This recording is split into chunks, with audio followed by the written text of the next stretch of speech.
This is my student support system. Keep watching, keep learning.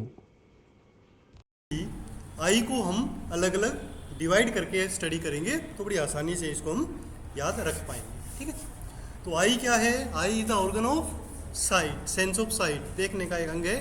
जिसे हम देखते हैं there are two separate eyes. हमारे यहाँ दो आईज होती हैं हमारी बॉडी में, जो वैसे सेपरेट हैं परंतु चीज़ एक ही दिखाई देती है। ठीक है ना, तो एक ऐसा स्पेशल सिस्टम है कि जो ब्रेन में इमेज बनेगी वो एक बनेगी, है ना, क्योंकि दोनों आप कोऑर्डिनेट करती हैं आपस में और एक इमेज बनाती है। और दो होने के कारण जो इमेज है वो काफ़ी स्पष्ट और 3D इमेज बनती है ना। ये इसका हमारा आइज का बेनिफिट होता है। आइज को यदि हम स्टडी करें तो 3 हेडिंग्स के अंदर करेंगे। कौन कौन सी वो हेडिंग होगी? नंबर 1, लेयर्स ऑफ द आई, कौन कौन सी लेयर हैं जो आइज को बनाती हैं, आई बाल को। इंटीरियर ऑफ द आई, आई के अंदर क्या है। And accessories of the I, eyes के बाहर कौन कौन से ऐसे ऑर्गन्स हैं जो इस आई की हेल्प करते हैं। ठीक है ना, इन 3 हेडिंग्स के तहत हम आईज को स्टडी करेंगे। सबसे पहले देख लेते हैं कि लेयर्स ऑफ आई कौन कौन सी है। तो जो आईज होती हैं हमारी वो 3 लेयर से मिलकर बनी होती है। ठीक है ना, सबसे बाहर वाली जो लेयर है उसको हम कहते हैं outer layer, which is fibrous in nature, मतलब टफ फाइबर टिश्यू की बनी होती है। ठीक है ना, जहाँ भी फाइबर टिश्यू है वो काफ़ी टफ होता है। इसीलिए यदि हम आईज में ऐसे हाथ लगाएं तो थोड़ा सा हमें ये टाइट फील होता है, इतना सॉफ्ट नहीं होता। ठीक है ना, तो वो जो टाइटनेस आई हुई है वो किससे आती है? फाइब्रस टिश्यू से। तो बाहर की पूरी लेयर इसकी फाइब्रस टिश्यू की बनी हुई है, जिसको हम स्क्लेरा कहते हैं। ठीक है ना, उसका नाम क्या है? स्क्लेरा। और थोड़ा सा पार्ट, पूरा का पूरा स्क्लेरा नहीं होके आगे का जो फ्रंट पार्ट है वो ट्रांसपेरेंट होता है, जिसको हम कॉर्निया बोलते हैं। ठीक है ना, तो ये जो आउटर मोस्ट लेयर है वो स्क्लेरा और कॉर्निया उसके अंदर होता है। सेकेंड लेयर आती है जिसको हम कोरोइड बोलते हैं, और कोरोइड के साथ साथ सिलियरी बॉडी और आइरिस भी होता है। और थर्ड नंबर पर होता है इनर लेयर, जिसको हम बोलते हैं रेटिना, और जिसमें नर्वस टिश्यू होता है। तो ये तो हो गया एक जस्ट इंट्रोडक्शन की 3 लेयर होती कौन कौन सी हैं। अब यदि हम डिटेल में देखें तो सबसे पहले फाइब्रस लेयर या स्क्लेरा आ जाएगी। तो 2 बातें तो इसमें क्लियर हैं, एक तो इसका नाम स्क्लेरा है बाहर वाली लेयर का, और दूसरा ये फाइब्रस टिश्यू की बनी होती है। फाइब्रस टिश्यू भी कौन सा है? White collagen fibre. ठीक है ना, तो कलर उसका हो जाएगा वाइट। तो यदि हम आंखों में देखें तो बीच में ब्लैक कॉर्निया है ना, थोड़ा सा प्यूपिल है, उसके चारों तरफ थोड़ा सा अलग डिफरेंट कलर है। ठीक है, जो कॉर्निया कहलाएगा। वैसे कॉर्निया ट्रांसपेरेंट है, बट उसके अंदर एक आइरिस है जिसका हमें कलर दिखाई देता है, और उसके चारों तरफ वाइट कलर है। ठीक है ना, तो ये जो वाइट कलर है ये स्क्लेरा है। ये यहाँ से शुरू होता है और पूरा पीछे का आई एक बॉल की तरह है। तो पोस्टीरियर पार्ट और ऊपर का नीचे का सारा वो वाइट होगा और फाइब्रस टिश्यू का बना हुआ होगा, तो काफ़ी हार्ड भी होता है। ठीक है ना, तो ये जो बाउंड्री बनाएगा इसकी और आई को एक शेप देगा बॉल के समान। ठीक है ना, तो इसीलिए हम आईज को आई बॉल भी कहते हैं, क्योंकि ये राउंडेड होती है। अब ये जो पूरा स्क्लेरा है, सिर्फ इसका आगे का पूरा तो वाइट हो गया, बट आगे का पार्ट थोड़ा सा ट्रांसपेरेंट होता है, जिसको हम क्या कहते हैं? कॉर्निया। ठीक है ना, वो बिल्कुल पारदर्शी होगा और उसको हम कॉर्निया कहेंगे। ये जो फाइब्रस टिश्यू है या स्क्लेरा है, ये काम क्या करता है? Help to maintain the shape of eye ball, है ना। ये जो गोल शेप है ये इससे बनती है। दूसरा, प्रोटेक्ट द इंटरनल स्ट्रक्चर, क्योंकि ये थोड़ी हार्ड है तो जो इसके अंदर संरचनाएं हैं उनकी सुरक्षा करता है। और provide attachment to the muscles that move eye ball, और जो आई बॉल को मूव करने वाली मसल्स हैं उनको अटैचमेंट के लिए जगह देता है ना। तो जो हमारी आई इधर लेफ्ट राइट ऊपर नीचे ये जो मूवमेंट हो रही है ना, तो ये किससे होती है? मसल से होती है। और वो मसल कहाँ जुड़ी होती है? स्क्लेरा के ऊपर, और वो इसको घुमाती रहती है। ठीक है ना, उसके बाद आता है कि जो आगे का पार्ट है जिसको हम कॉर्निया कह रहे हैं वो बिल्कुल ट्रांसपेरेंट है। ठीक है ना, और कॉर्निया वो मेन पार्ट है आँख का जो सबसे पहले किसी वस्तु से आने वाले लाइट को अंदर जाने देता है, क्योंकि साइड में जो वाइट वाला पार्ट है वो तो ट्रांसपेरेंट नहीं है, तो वहाँ से कुछ अंदर जाएगा नहीं, तो कहाँ से जाएगा? कॉर्निया से, ठीक है ना। तो cornea is clear transparent epithelial membrane, it is convex, थोड़ा सा आगे की ओर उभरी हुई होती है। अगर आप इसकी ड्राइंग बनाएंगे ना तो बाकी तो गोल होगा, बट जहाँ कॉर्निया होगा वहाँ थोड़ा सा आगे की ओर निकला हुआ होता है, तो इसको हम कहते हैं कॉन्वेक्स शेप है ना, कॉन्वेक्स होगी। और इसका काम क्या है? It is involve in refracting और bending the light rays to focus them on retina, ठीक है ना। कोई भी चीज़ हमें दिखाई कब देती है? जब बाहर से जो लाइट आ रही है वो आंखों में जाके, और जब वो पीछे रेटिना पे फोकस होगी तो हमें वो चीज़ दिखाई देगी। तो उसको फोकस करने में ये हेल्प करता है कॉर्निया, ठीक है। अच्छा, जहाँ पर कॉर्निया और स्क्लेरा आपस में मिलते हैं वो जो लाइन है उसको हम बोलते हैं लिम्बस, ठीक है ना। तो लिम्बस क्या है? वो जगह जहाँ पर ये वाइट वाला पार्ट स्क्लेरा और हमारा कॉर्निया ज्वाइन होता है, मिलता है सर्कुलर शेप में, उसको हम बोलते हैं लिम्बस। अच्छा, ये जो कॉर्निया है इसकी थिकनेस 1 mm होती है पेरिफेरी में, और सेंटर में होती है 0.5 mm। इसे मतलब पेरिफेरी में ये मोटा होता है और सेंटर में थोड़ा सा क्या हो जाता है? पतला हो जाता है, ठीक है ना। तो साइड में मोटा और बीच में पतला। तो यहाँ पर आप इसको देख सकते हो कि ये जो वाइट पार्ट है इतना पूरा चारों तरफ तो वाइट है, और थोड़ा सा इसके आगे ये हो गया आपका कॉर्निया। अब ये जो मसल है यहाँ पर अटैच हो रखी है स्क्लेरा पे, ऐसे यहाँ पर हो रखी है ना, तो ये आई बॉल को घुमाने का काम करती है। सामने से देखें तो जैसे मैंने आपको बताया कि जो वाइट पार्ट दिखाई देगा ये क्या है? स्क्लेरा, और यहाँ से ये जो कलर्ड पार्ट और ये जो दिख रहा है ये पूरा कॉर्निया, ठीक है ना। ये ट्रांसपेरेंट होता है ना, और ये थोड़ा सा उभरा हुआ होता है, जैसे यहाँ से पूरा गोल आ रहा है बट यहाँ से ये थोड़ा सा बाहर की ओर निकला हुआ होता है ना। तो इस शेप को हम कहते हैं कॉन्वेक्स शेप, ठीक है।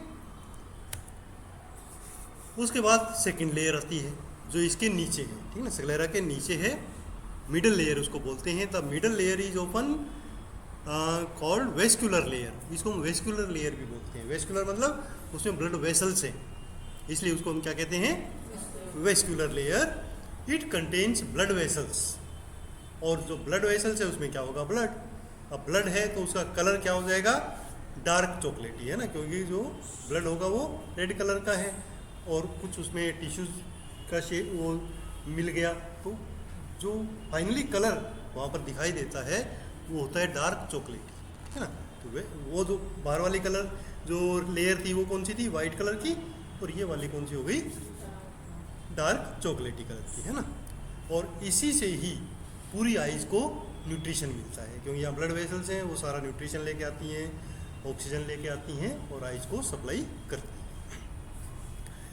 इसके अंदर अगर बेसिकली देखा जाए तो 3 पार्ट होते हैं। कौन कौन से?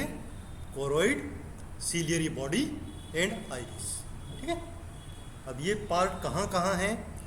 जो पीछे का जो पार्ट है पूरा राउंड, वो सारा का सारा क्या होता है? कोरोइड होता है, ठीक है ना। तो ये जैसे ऊपर वाली लेयर स्क्लेरा हो गई, यहाँ पर ब्लूइश में दिखाई हुई है, बट ये वाइट होती है ना। ये यहाँ से लेकर और ये पूरा का पूरा ये वेस्कुलर लेयर है जो डार्क चॉकलेटी है। ये इतने पार्ट को यहाँ से लेकर यहाँ तक के पार्ट को हम कहते हैं कोरोइड, ठीक है ना। और आगे का जो फ्रंट पार्ट है वहाँ पर 2 चीज़ें और होती हैं। कौन कौन सी? आइरिस एंड सीलियरी बॉडी, ठीक है। तो सीलियरी बॉडी थोड़ा सा पीछे की तरफ होगा यहाँ पर, और आइरिस आगे की तरफ होगा, यहाँ पूरा निकला हुआ होगा। और आइरिस ही वो चीज़ है जो हमें आंखों को कलर देती है, ठीक है ना। आंखों का कलर कैसा होता है? कोई आइडिया? अगर आप एक दूसरे की आंखों में देखो तो जो बीच में आपका प्यूपिल है उसके चारों तरफ कौन सा कलर आपको दिखाई देता है? डार्क ब्राउन सा, है ना। और वो जो ब्राउन कलर है वो आइरिस का है, क्योंकि कॉर्निया तो ट्रांसपेरेंट है, तो इसके नीचे आइरिस है, तो वो आइरिस हमें दिखाई देता है। अब इसका नाम आइरिस क्यों है? आइरिस क्या होता है? कुछ सुना है आइरिस के बारे में? आइरिस एक ऐसा सर्कुलर कोई भी इंस्ट्रूमेंट जिसके बीच में छेद हो, ठीक है ना। तो ये आइरिस हमें नॉर्मली देखने को मिलता है कैमरे के अंदर, कैमरे में एक ऐसे सर्कुलर आइरिस होता है, बीच में छेद होता है, वहाँ से वो फोटो खींचते हैं ना। तो ऐसे ही हमारी आइज़ के अंदर ये सिस्टम है कि आइरिस है और बीच में एक छोटा सा गोल छेद है। तो वो जो होल है वही हमें प्यूपिल के रूप में दिखाई देता है, ठीक है ना, ब्लैक कलर का। एक्चुअली वहाँ पर कुछ है ही नहीं, तो फिर वो ब्लैक क्यों दिखाई देता है? वहाँ तो कुछ नहीं है ना, चारों तरफ तो वो कलर आ गया आइरिस वाला, बीच में कुछ नहीं है, तो ब्लैक क्यों दिखता है? क्योंकि आँख के अंदर अंधेरा है, हम तो बाहर से देख रहे हैं, अंदर वहाँ कोई लाइट है नहीं, है ना, तो वो अंधेरा अपने को ब्लैक कलर का दिखाई देता है। बाकी वहाँ पर कुछ होता नहीं है, हाँ वहाँ खाली है, वो जगह खाली है ना, उसके अंदर का अंधेरा हमें दिखाई देता है। वो जो गोल पार्ट है जहाँ पर कुछ नहीं है, एक होल है, उसी को हम प्यूपिल कहते हैं। और प्यूपिल का साइज जब छोटा बड़ा होता है, ये आपको पता ही है ना, कब होता है? जब ये जो आइरिस की मसल से ये खींच जाती हैं तब ये होल बड़ा हो जाता है, और जब ये सिकुड़ जाती है तो होल छोटा हो जाता है। और वो डिपेंड किसके ऊपर करता है? किस पे डिपेंड करता है छोटा और बड़ा होना? लाइट पे, लाइट पे कि कितनी लाइट आ रही है। अगर हम टॉर्च जलाएंगे तो ज़्यादा लाइट आएगी तो वो छोटा हो जाएगा, है ना। और जहाँ रोशनी कम होगी, हम जोर लगा के पढ़ने की कोशिश करेंगे तो बड़ा हो जाएगा, ताकि लाइट हम अच्छी तरह अंदर ले सकें। तो ये होगा हमारा आइरिस और प्यूपिल का सिस्टम। अब इसके पीछे हमारे पास क्या है? सिलियरी बॉडी है। किसके पीछे? आइरिस के पीछे। अब आइरिस के पीछे है, अब आइरिस तो ट्रांसपेरेंट है नहीं, तो सिलियरी बॉडी हमें दिखाई नहीं देती है ना। कॉर्निया के पीछे आइरिस है, वो दिखता है, बट आइरिस के पीछे जो सिलियरी बॉडी है वो नहीं दिखती है, ठीक है ना। सिलियरी बॉडी एक मस्कुलर स्ट्रक्चर है, मसल्स की बनी हुई है, जिससे हमारे ये जो लेंस है वो अटैच रहता है। तो ये मसल उसको पकड़ के रखती है, किसको? लेंस को, ठीक है ना। बट ये इस लेयर में काउंट नहीं होता है लेंस, क्योंकि वो आँख के अंदर की संरचना है, तो उसको हम आगे स्टडी करेंगे, है ना। तो बेसिकली यहाँ यही बताया हुआ है कि जो हमारा सिलियरी बॉडी है उससे कुछ लिगामेंट्स होते हैं, थ्रेड लाइक स्ट्रक्चर्स होती हैं, जिसको हम लिगामेंट्स बोलते हैं, सस्पेंसरी लिगामेंट, उनके द्वारा वो उस लेंस को पकड़ के रखता है, ठीक है ना। अच्छा, आइरिस जैसे मैंने बताया था आपको कि कॉन्ट्रैक्टाइल डायाफ्राम होता है, ठीक है ना, जो सिकुड़ सकता है और फैल सकता है, और इसका एक स्पेशल कलर होता है, और इसके बीच में एक ओपनिंग होती है जिसको हम क्या कहते हैं? प्यूपिल, ठीक है ना, प्यूपिल कहते हैं। It's visible coloured part is the iris. It is a circular body composed of a pigment cell. अब इसका कलर क्यों होता है? क्योंकि इसमें कुछ पिगमेंट सेल्स होती हैं, ठीक है ना। अब ये पिगमेंट सेल का नंबर डिपेंड करता है कि उसका कलर क्या होगा। अगर पिगमेंट सेल ज़्यादा होंगी तो कलर ये ब्राउनिश आएगा, ठीक है ना, डार्क ब्राउन और हल्का ब्राउन, है ना। जैसे जैसे ये नंबर कम होते जाएंगे वो कलर लाइट होता जाएगा, और काफ़ी कम है तो फिर वो आइज ब्लू दिखती है, ठीक है ना। तो रेयर केस में आप लोगों ने देखा होगा कुछ लोगों की नीले रंग की होती है, ठीक है ना, जिसको कहते हैं ब्लू आई गर्ल है वो, है ना, या बॉय है। But maximum number brown colour का होता है, कुछ ब्लू कलर का होता है, बट कई बार रेयर केस में, लाखों में एक, पिगमेंट बिल्कुल नहीं होता, और जब बिल्कुल पिगमेंट नहीं होगा तो बिल्कुल वाइट दिखेगा, है ना। और ऐसे कैंडिडेट को हम क्या कहते हैं? एल्बिनो, ठीक है ना, जिनका बिल्कुल वाइट होता है ना, तो उसको हम बोलते हैं एल्बिनो। तो वैसे वाइट से उसका काम से कोई मतलब नहीं है, काम वो वही करेगा जो एक नॉर्मल व्यक्ति में कर रहा है, बट देखने में थोड़ा अजीब सा लगेगा कि अरे वाइट आई का, है ना। तो ये कलर डिपेंड करता है पिगमेंट, और ये बाई बर्थ आता है। एक बार अगर कलर आ गया तो बाद में फिर वो चेंज नहीं हो सकता। आर्टिफिशियली लोग आजकल करते हैं, है ना, कैसे करते हैं? लेंस लगवाते हैं कलर वाला, है ना, वो कर सकते हैं, बट वैसे एक बार जो कलर नेचुरली जो आ गया वो कभी भी चेंज नहीं होता है। अच्छा, यहाँ पर आप इस पिक्चर में क्लियर देख सकते हैं कि ये जो आपको ब्राउनिश पार्ट दिख रहा है ये आइरिस है, जो रेटिना के पीछे है, और रेटिना ट्रांसपेरेंट है इसलिए वो कलर हमें दिखाई देता है, और बीच में एक होल होता है जिसके अंदर का अंधेरा हमें ब्लैक कलर में दिखता है, और उसको हम क्या बोलते हैं? प्यूपिल, ठीक है। जैसा इसमें यहाँ बताया गया है कि the colour of the iris is genetically determined, ठीक ना, जीन्स के तहत ही आता है, और जितना नंबर ऑफ पिगमेंट सेल होती हैं वही उसका कलर डिसाइड करता है। एल्बिनो जो लोग होते हैं उनमें कोई भी पिगमेंट नहीं होता है, और कुछ ब्लू आई वाले लोग होते हैं जिसमें कुछ पिगमेंट होता है, और जो नॉर्मल लोग होते हैं सारे के ज़्यादातर जो 90% लोग होते हैं वो ब्राउन आई वाले होते हैं, उनमें पिगमेंट्स की संख्या काफ़ी ज़्यादा होती है।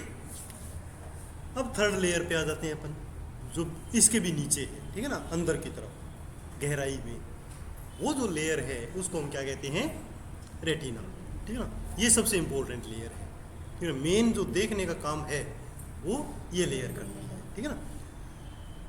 क्योंकि इसके अंदर नर्व सेल्स होती है, ठीक है ना, नर्व सेल बॉडीज होती हैं और उनके एक्सोन्स होते हैं, और ये स्पेशलाइज्ड नर्व सेल होती हैं। नॉर्मल नर्व सेल क्या होती है, जस्ट सेंसेशन आया उसको आगे सेंड कर दिया, बट ये नर्व सेल स्पेशल होती हैं जिनको हम रॉड्स एंड कोन्स कहते हैं, ठीक है ना। आपने सुना भी होगा कि हमारी आइज में कौन सी सेल होती हैं, rod cells and cone cells. ये rod and cone cells special cell होती हैं जो लाइट को रिसीव कर सकती हैं, है ना। जैसे ही लाइट उनके ऊपर पड़ती है वो अपने सेंसेशन पैदा करने लग जाती हैं और नर्व इम्पल्स बनाती हैं, ठीक है। और वो नर्व इम्पल्स ट्रेवल करते हैं आइज से ब्रेन की तरफ ऑप्टिक नर्व के द्वारा, और वो वस्तु हमें दिखाई देने लगती है, ठीक है ना। तो ये जो रेटिना है उसके जो रोड एंड कोन सेल्स हैं वो दो चीज़ों को आइडेंटिफाई करती हैं, किस किस को, एक तो लाइट को और दूसरा कलर को, ठीक है ना। तो इसके कॉम्बिनेशन से फिर हमें वो पिक्चर कलरफुल दिखाई देती है, ठीक है। सर किसी को कलर नहीं चाहिए उसको हाँ, अगर कलर ब्लाइंडनेस है या कलर की कोई प्रॉब्लम है तो इसका मतलब उसमें कलर को आइडेंटिफाई करने वाली जो सेल है उनका नंबर कम है, ठीक है ना। तो ये भी जेनेटिक हो जाता है ना। कलर ब्लाइंडनेस को भी नॉर्मली हम ठीक नहीं कर सकते हैं क्योंकि वो सेल एक बार आ गई वो आ गई। हाँ हाँ हाँ, उसी को तो कलर ब्लाइंड कहते हैं। एक तो पूरा ब्लाइंड होता है और एक कलर ब्लाइंडनेस कहते हैं। तो उसमें एक कुछ स्पेसिफिक कलर्स उसको दिखाई नहीं देते हैं, कईयों को रेड नहीं दिखता, कईयों को पिंक नहीं दिखता, अलग अलग कलर का है।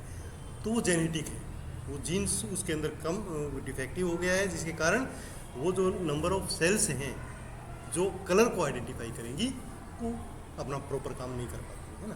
तो उसको हम कलर ब्लाइंडनेस कहते हैं। उसकी भी जांच हो जाती है, टेस्ट होते हैं ना। तो ये जो सेल्स होती हैं ये कहाँ होती हैं, they lie on the pigmented layer of epithelial cells. एक जो कोरोइड वाली जो लेयर होती है उसके ऊपर वो लेयर होती है, मतलब सबसे अंदर की तरफ। और जैसे ही लाइट बाहर से आती है और इस रेटिना के ऊपर पड़ती है तो वो उसको कलर और लाइट को आइडेंटिफाई करके नर्व इम्पल्स में बदल देती है, और वो नर्व इम्पल्स फिर ब्रेन तक मैसेज लेके जाता है कि हमें क्या दिखाई दे रहा है, ठीक है ना। Rods and cones, rods and cone इनका नाम क्यों है, उसकी शेप, कुछ शेप होती हैं जो ऐसे तीखी सी होती हैं ऊपर से, कोन शेप की है ना, और कुछ होती हैं जो सीधी होती हैं उसको रोड शेप होते हैं ना। तो इसलिए इनका नाम होता है रोड एंड कोन सेल्स। अच्छा, ये जो रेटिना है उसके सबसे जो पीछे का पार्ट है, अगर हम जैसे गोलाई में देखें तो जहाँ पर लाइट अंदर जाके गिरेगी, जहाँ फोकस होगी, उस जगह पर एक पेल येलोइश एरिया होता है पोस्टीरियर पोल पे, है ना, पीछे की तरफ। वो जो पेल येलोइश एरिया होता है उसको हम क्या बोलते हैं, मैक्यूला लूटिया, ठीक है ना, मैक्यूला लूटिया। ये वहाँ पर एक छोटा सा गड्ढा भी होता है। तो जो भी लाइट बाहर से आती है वो फोकस कहाँ होती है, macula lutea of the retina, है ना। रेटिना के मैक्यूला ल्यूटिया नामक प्लेस पे वो सारी लाइट केंद्रित होती है, और उसी जगह सबसे ज़्यादा ये सेल्स पाई जाती हैं रोड्स एंड कोन्स, है ना, और वो ही उसको रिसीव करती हैं।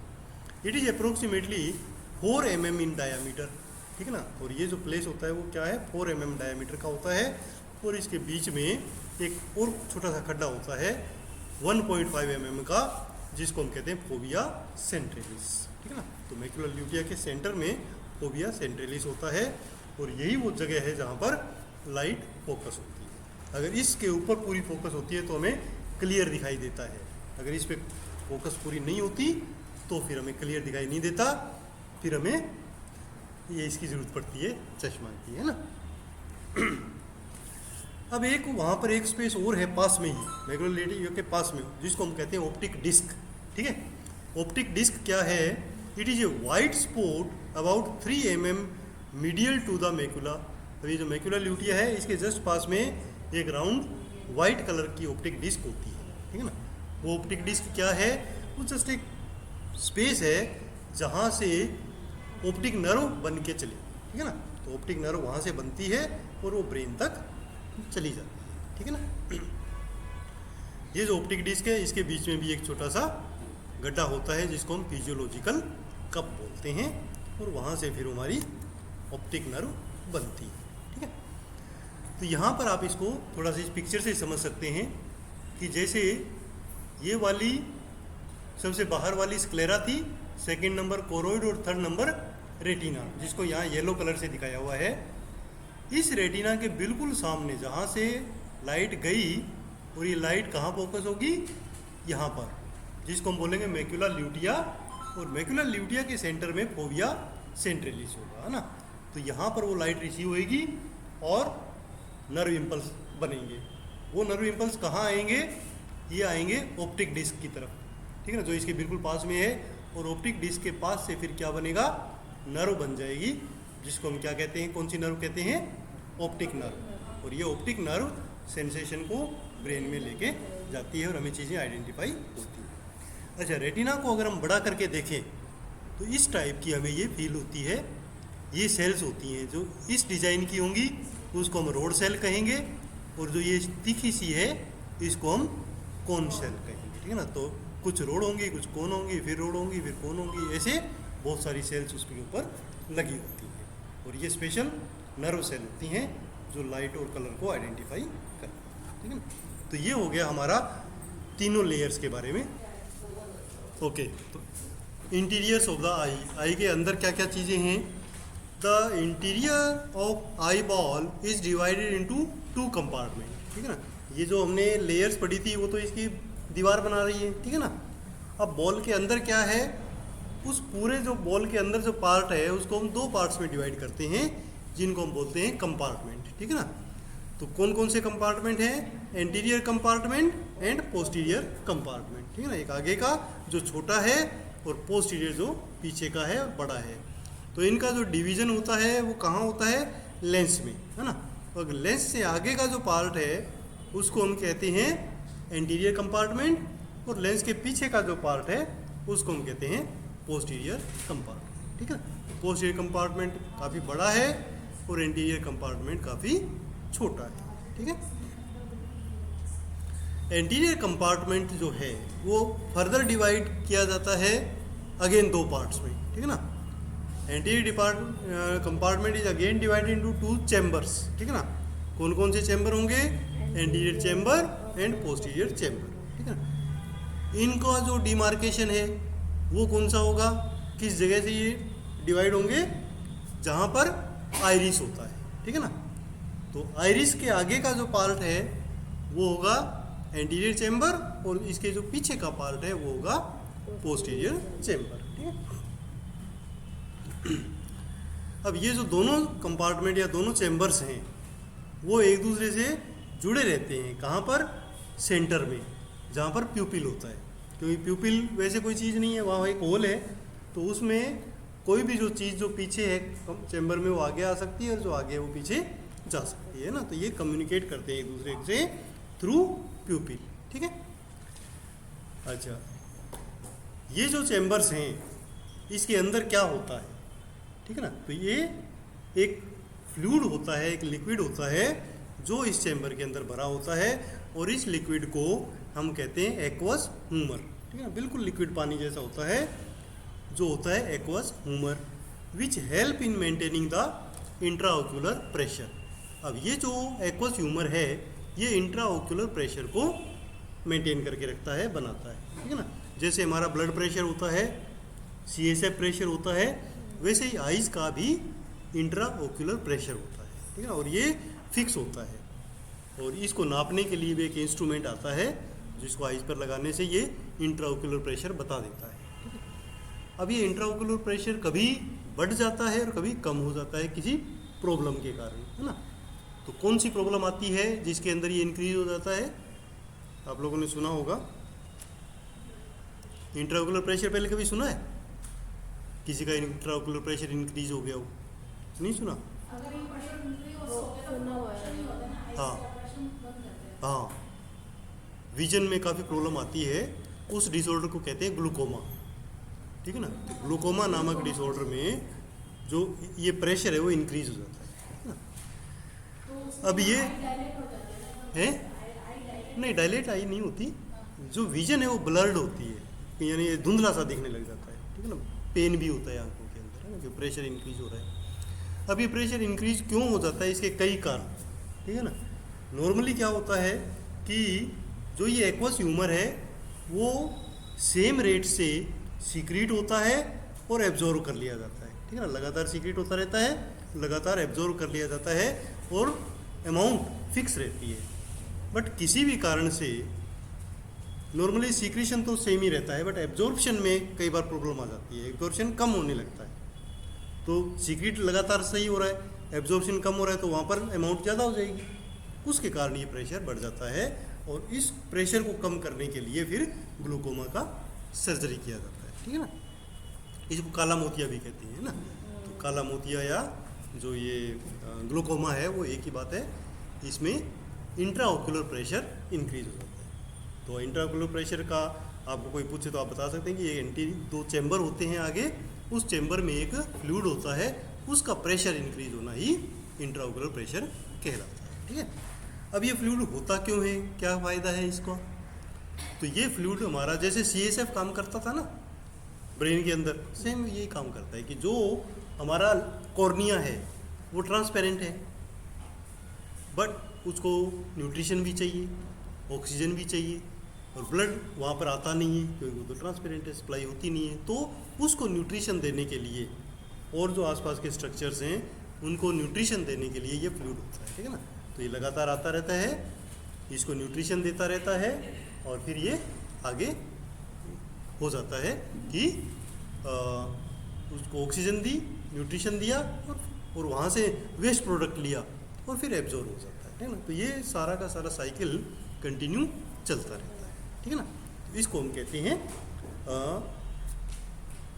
एक्वस ह्यूमर, ठीक है ना।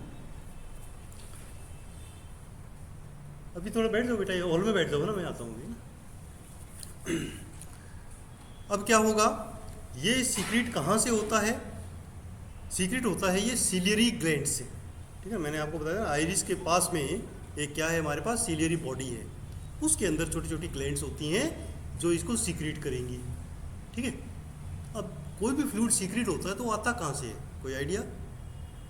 कोई भी फ्लूइड अगर सीक्रेट होना है तो कहीं तो आना चाहिए ना, तो वो कहाँ से आता है, ब्लड से।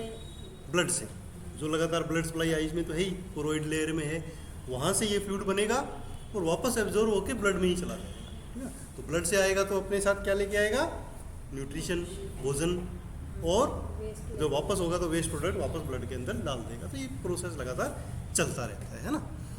पहले पोस्टीरियर चैम्बर में आता है, फिर वहाँ से प्यूपिल के थ्रू एंटीरियर चैम्बर में आ जाता है, और एंटीरियर चैम्बर से ये एब्जॉर्ब कर लिया जाता है, ठीक है ना। एब्जॉर्ब कहाँ होता है, canal of Salem. Canal of Salem एक वेन्स का कलेक्शन है, ठीक है ना, ब्लड वेसल्स का कलेक्शन है, उसके अंदर ये एब्जॉर्ब कर लिया जाता है, ठीक है। और ये प्रोसेस लगातार चलता रहता है। अब अगर बात करें हम पोस्टीरियर कंपार्टमेंट की, यानी जो लेंस के पीछे है, उसमें क्या है, उसमें फ्लूइड नहीं है, ठीक है ना, बट खाली भी नहीं है। तो वहाँ पर क्या है, वहाँ एक ट्रांसपेरेंट जेली लाइक सब्सटेंस होता है, ठीक है ना, जो अंदर से उसको पूरा भर के रखता है। वो जो ट्रांसपेरेंट जेली लाइक स्ट्रक्चर है उसको हम क्या कहते हैं, विट्रस उमर और विट्रस बॉडी, ठीक है ना। विट्रस बॉडी होगी तो वो बिल्कुल ट्रांसपेरेंट एक मीडियम बनाती है जिसमें से होकर लाइट रेटिना तक।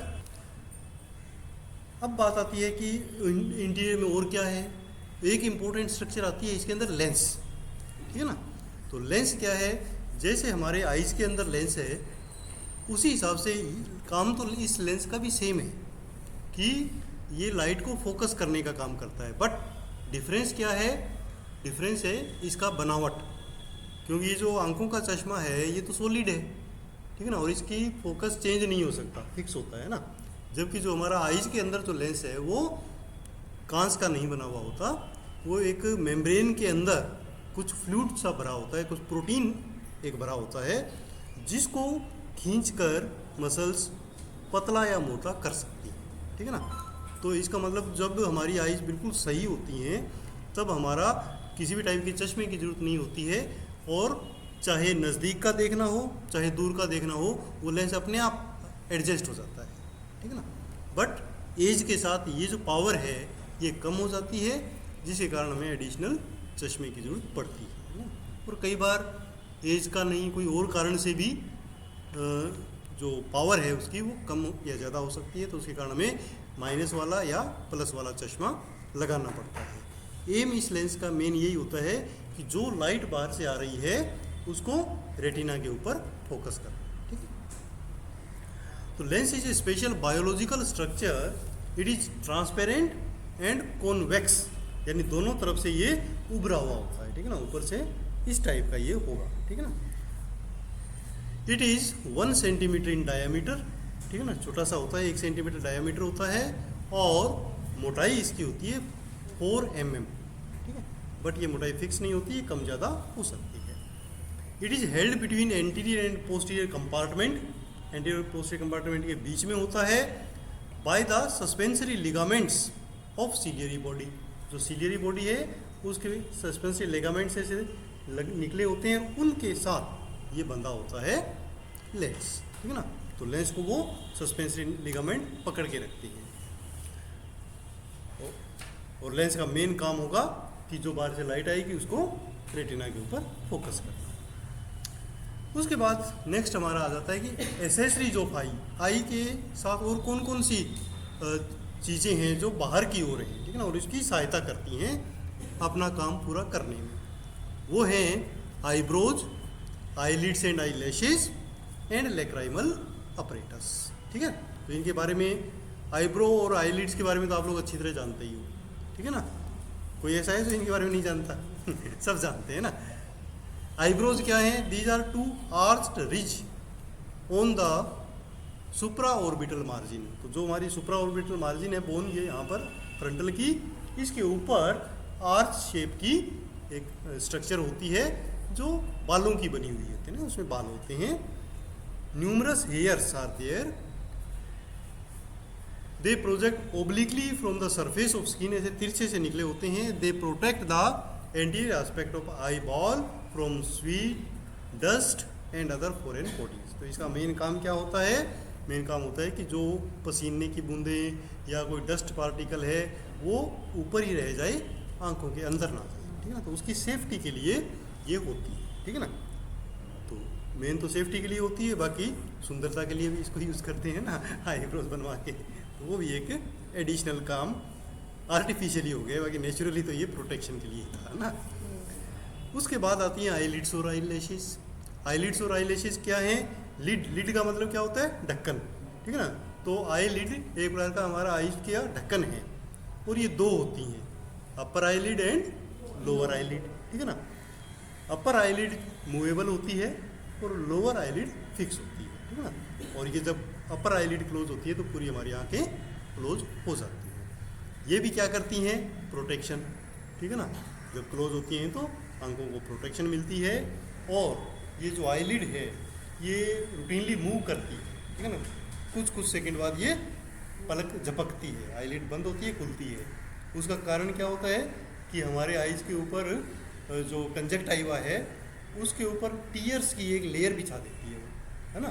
तो उससे जो आई है वो मॉइस्ट रहती है, ड्राई नहीं होती और सुरक्षित बनी रहती है। तो इसलिए वो पलक झपकना हमारी आईज की स्वास्थ्य के लिए काफ़ी अच्छा होता है, इम्पोर्टेंट होता है। अगर पलक नहीं झपके तो ड्राइनेस हो जाएगी, आई खराब हो सकती है। अच्छा, इनके आगे जो दोनों आईलिड हैं, इनके आगे भी छोटे छोटे बाल लगे होते हैं, ये वाले, है ना, जिनको हम क्या कहते हैं? आई लैशेज, ठीक है ना। आई लैशेज या ब्रोनिया कहते हैं हिंदी में। तो ये आई लैशेज भी आंखों को धूल मिट्टी से बचाने का काम करते हैं, कि कोई धूल मिट्टी चल रही है उस आईब्रो यहाँ पर रह जाए, अंदर ना जाए, ठीक है। तो ये सेफ्टी मेजर्स होते हैं eyelids, eye lashes and eyebrows, ठीक है। अब एक पॉइंट इसी में आईलिड्स के नीचे आता है कंजक्टाइवा, ठीक है ना। कंजक्टाइवा क्या है? कंजक्टाइवा एक ट्रांसपेरेंट मेम्ब्रेन है जो पूरी आई लिड से शुरू होकर, एक आईलिड से पूरा आईलिड के अंदर अंदर लगी होती है, फिर जो कॉर्निया वगैरह है, स्क्लेरा है, उसके ऊपर लगी होती है और फिर नीचे वाली आईलिड के ऊपर लगी होती है। तो ये पूरा उसको कवर करती है, ठीक है। और जब हम आई को बंद करते हैं तो पूरा एक कंजक्टाइवा सैक, एक क्लोज बैग बन जाता है। और जो हम दवाई वगैरह डालते हैं वो इस कंजक्टाइवा सैक के अंदर ही डालते हैं, ठीक है ना। वो डायरेक्ट कॉर्निया को टच नहीं होता है जो भी दवाई वगैरह डालते हैं। तो कॉर्निया के ऊपर एक प्रोटेक्टिव लेयर है जो ट्रांसपेरेंट है, उसको हम क्या कहते हैं, कंजक्टाइवा, ठीक है ना। और इसका जब इन्फ्लामेशन हो जाता है तो कंजक्टिवाइटिस हो जाता है ना, जो बीमारी है वो हो जाती है। तो ये भी क्या करती है, it protects the delicate cornea from the front of the eye, ठीक है ना। जो कॉर्निया है वो बहुत ही इंपॉर्टेंट स्ट्रक्चर है, उसको प्रोटेक्शन करने का काम ये कंजक्टाइवा करता है। उसके बाद लास्ट में हमारे पास आता है एक्सेसरीज में लेक्राइमल अपरेटस, ठीक है। लेक्राइमल अपरेटस क्या है कि ये आंसू की ग्रंथियाँ इसके अंदर शामिल होती है, ठीक है ना। जो टीयर्स होते हैं हमारे, उसको प्रोडक्शन का काम और उसको एक सही दिशा देने का काम ये करते हैं। इसके अंदर हमारे पास 5 चीज़ें होती हैं, ठीक है ना। क्या क्या, एक तो लेक्राइमल ग्लैंड्स और इसकी डक्ट्स होती हैं, ठीक है ना।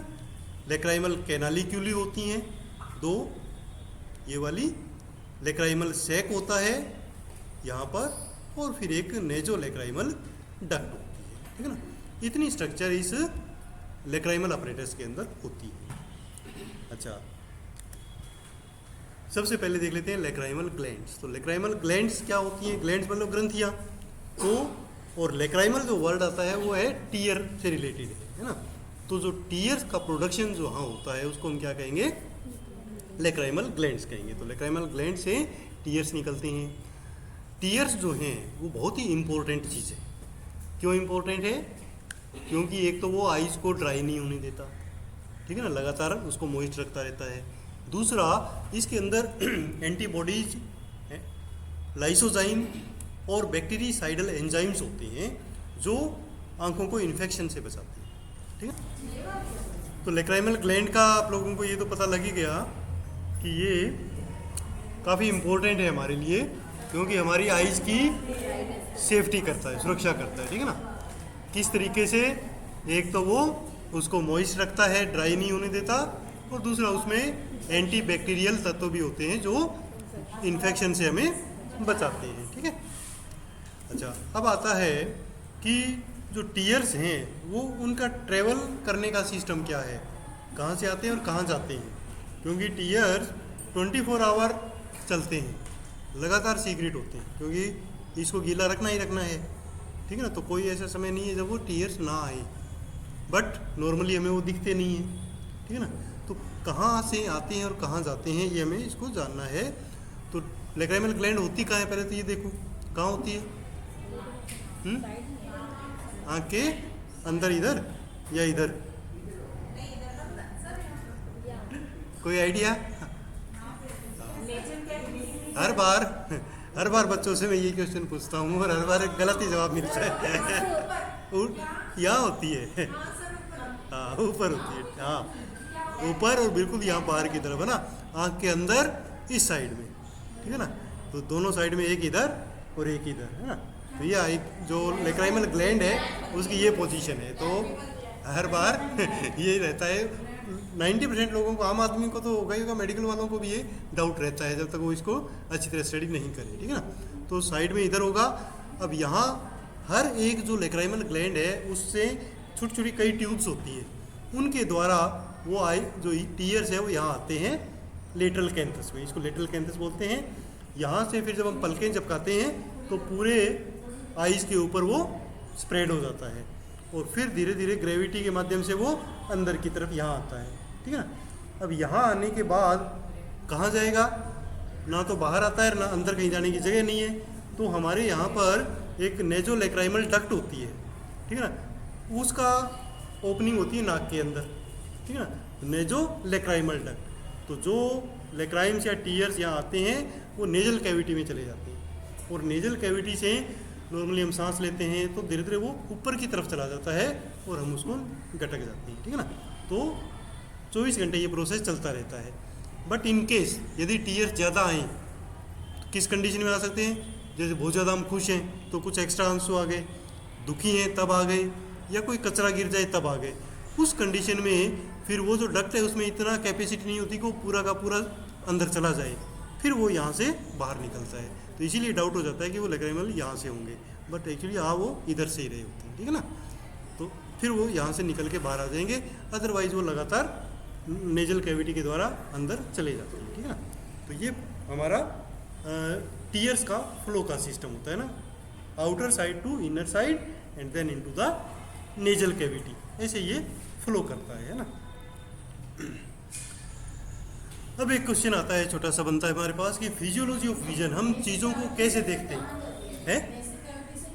अंदर जीआईटी में, गट में चले जाते हैं, हाँ गट में अपनी हाँ, पर वहाँ उसको पानी तो है ही, पच जाता है, ठीक है ना। पानी क्योंकि ब्लड से ही निकलते हैं, हर जो फ्लूइड है हमारा वो ब्लड से ही फिल्टर होकर आता है, ठीक है ना। तो यहाँ से भी ब्लड से ही फिल्टर होकर आता है और फिर हमारा अंदर चला जाता है, जिसमें पानी और ये जो जूसेस वगैरह होते हैं वो सब डाइजेस्ट हो जाते हैं, है ना। अच्छा, अब आता है फिजियोलॉजी ऑफ विजन, हम चीज़ों को देखते कैसे, ठीक है। तो फिजियोलॉजी ऑफ विजन में क्या है कि in order to achieve a clear vision, clear vision हमें साफ सुथरा दिखने के लिए क्या ध्यान रखना है कि जो लाइट वस्तु से रिफ्लेक्ट होके आती है वो होना चाहिए, ठीक है ना। अगर लाइट मान लो उधर वाली हम बंद कर दे पीछे वाली, और आप लोगों के ऊपर वो लाइट नहीं पड़े, तो जो पीछे बैठे हैं वो मेरे को नहीं दिखेंगे। मेरे ऊपर चाहे कितनी लाइट हो उसका फ़र्क नहीं पड़ेगा, वो उस वस्तु के ऊपर लाइट पड़नी चाहिए, ठीक है ना। तो उस वस्तु पे लाइट पड़ेगी, वहाँ से रिफ्लेक्ट होके आइज में आएगी, तब हमें चीज़ें दिखाई देती है ना। और ये जो क्लियर इमेज तब बनेगी जब वो पूरी जो लाइट वहाँ से आ रही है वो फोकस होनी चाहिए रेटिना के ऊपर। अगर रेटिना पे नहीं हो, उससे पीछे हो तो भी धुंधला दिखेगा, और उससे आगे फोकस हो तो भी धुंधला दिखेगा, है ना। तो बिल्कुल रेटिना के ऊपर फोकस होनी चाहिए। इस काम के लिए हमारी बॉडी कई एक्टिविटीज़ करती है, ठीक है ना। क्या क्या एक्टिविटी करती हैं? Number 1, refraction of the I light rays, refraction मतलब उसको बेंड करना, मोड़ना। दूसरा, चेंजिंग द साइज ऑफ प्यूपिल, प्यूपिल का साइज चेंज करती हैं। एंड एकोमोडेशन ऑफ द आई को एकोमोडेट करती हैं। ये इतनी एक्टिविटी के द्वारा वो जो लाइट है वो फोकस हो जाती है हमारी रेटिना के ऊपर, ठीक है।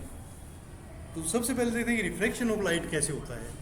कि जैसे अगर हम कोई भी वस्तु है वहाँ पर, ये जैसे चेयर पड़ी हुई है ना, तो चेयर पे लाइट पड़ेगी, फिर वो लाइट हमारी आइज में आएगी सीधी स्ट्रेट, है ना। पर आइज में जैसे ही वो रेटिना को क्रॉस करेगी, तो रेटिना कांच का बना हुआ एक बार वो ट्रांसपेरेंट है, तो वहाँ से वो थोड़ी सी बेंड हो जाएगी। तो जो लाइट ऐसे सीधी आ रही होती है वो थोड़ी सी टेढ़ी हो जाएगी, ठीक है। उसके बाद वो किसके ऊपर पड़ेगी? उसके बाद वो जाएगी प्यूपिल के ऊपर, है ना। तो प्यूपिल अपना जो स्पेस है, अब प्यूपिल क्या करता है, डिपेंडिंग अपॉन लाइट इंटेंसिटी, वो छोटा होगा या बड़ा होगा। अगर लाइट तेज है, उसके ऊपर तेज लाइट पड़ रही है तो वो छोटा हो जाएगा, और अगर कम लाइट पड़ रही है तो बड़ा हो जाएगा, है ना। फिर उसके हिसाब से वो लाइट अंदर जाएगी। अभी भी वो मुड़ी हुई है, बट पूरी फोकस अभी भी नहीं होगी उसके ऊपर रेटिना पे, तो उसको फोकस कौन करेगा? उसके बाद लेंस, ठीक है ना। अब लेंस आएगा, अब लेंस उसको और ज़्यादा बेंड करेगा, तो वो ज़्यादा बेंड होके वो फोकस हो जाएगी लाइट किसके ऊपर? रेटिना के ऊपर। तब हमें फिर वहाँ पर, आपको पीछे मैंने बताया था, फोविया सेंट्रलिस है, वहाँ से वो रोड्स एंड कोन सेल्स हैं, वो नर्व इम्पल्स क्रिएट करेगी, और वो ऑप्टिक नर्व के द्वारा हमारे ब्रेन में मैसेज चला जाए, ठीक है ना। तो इस प्रकार हम उन वस्तु को देख पाते हैं, ठीक है। तो दोनों आंखें उस वस्तु को देखती हैं, तो पहले तो इमेज अलग अलग बनती है, इस आंख की अलग, इस आंख की अलग, बट बाद में जब वो ब्रेन की तरफ जा रही होती है तो रास्ते में दोनों तरफ की नर्व आपस में मिल जाती है, ठीक है ना, एक दूसरे को क्रॉस करती है, मिल जाती हैं, और फिर वो इमेज एक हो जाती है, ठीक है ना। तब हमें वो एक ही इमेज दिखाई देती है। हेलो, सेकेंड ईयर की तो अभी नहीं ले पाऊँगा, क्योंकि मेरे को अभी LHP की ले रहा हूँ, फिर एक फर्स्ट ईयर की भी लेनी है, फर्स्ट ईयर वाले भी सुबह से फ्री है। सेकेंड ईयर का मेरा एक्चुअली कोर्स पूरा हो चुका है ना।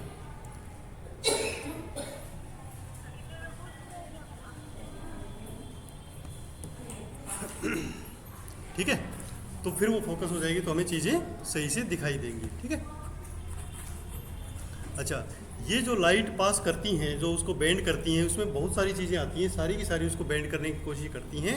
सबसे पहले क्या आता है?